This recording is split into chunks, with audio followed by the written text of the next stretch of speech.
The mountains rose up, climbing higher and higher, towering all around, the peaks reaching for the clouds. All along the mountainsides and in the valleys between, red cedar, white-bark pine, and spruce trees vied for space. This was true forest, 2 million acres of actual wilderness, most of it left to the animals that were native to the area. Grizzlies, black bears, mountain lions, moose, timber wolves, mountain goats, elk, bighorn sheep, and mule deer all made the vast forest home, along with a range of smaller animals. Jonas Smoke Harper, Dr. Kyle Forbes, and Jeff Hollister, 3 of the genetically and psychically enhanced members of GhostWalker Team 1, continued along the nearly non-existent game trail they'd been traveling for the past 3 hours. "You still getting that bad feeling in your gut, Jonas?" Jeff asked. Jonas scanned the dense forest with narrowed eyes, maintaining his purposefully relaxed gait while keeping his hand close to his weapon. "Yep." Kyle sighed. "You sure it isn't just a stitch in your side?" "Yep." "You did notice that the higher we climb, the more bear scat we're coming across," Jeff said. "Yep. Just thought I'd point that out." A small grin lit Jeff's face. "I'm not sure he actually knows how to talk, Jeff," Kyle said. "Ryland did warn us.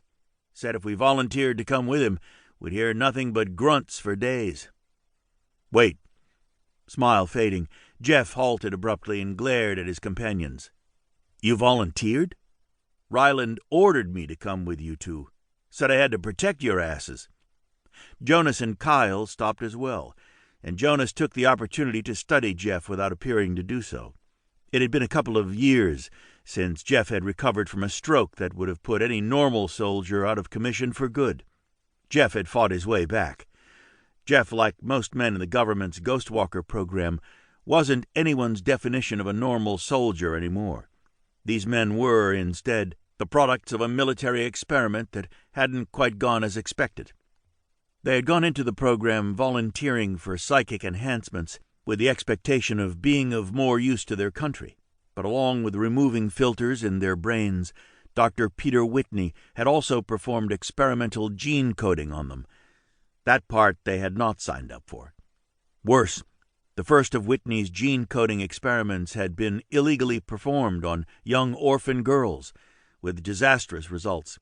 Those initial failures hadn't stopped Whitney, though. Instead, he'd forged ahead with similar gene modifications on the soldiers, believing that grown men could better handle the pressures of the enhancements than the female children had.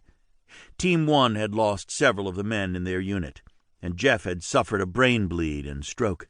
He was fully recovered, but the entire team tended to watch over him, Jonas especially. The survivors of Whitney's experiments were all admittedly stronger, and they now possessed some very incredible abilities, but those benefits had come at a steep price. They were all continuing to learn just how steep that price could be.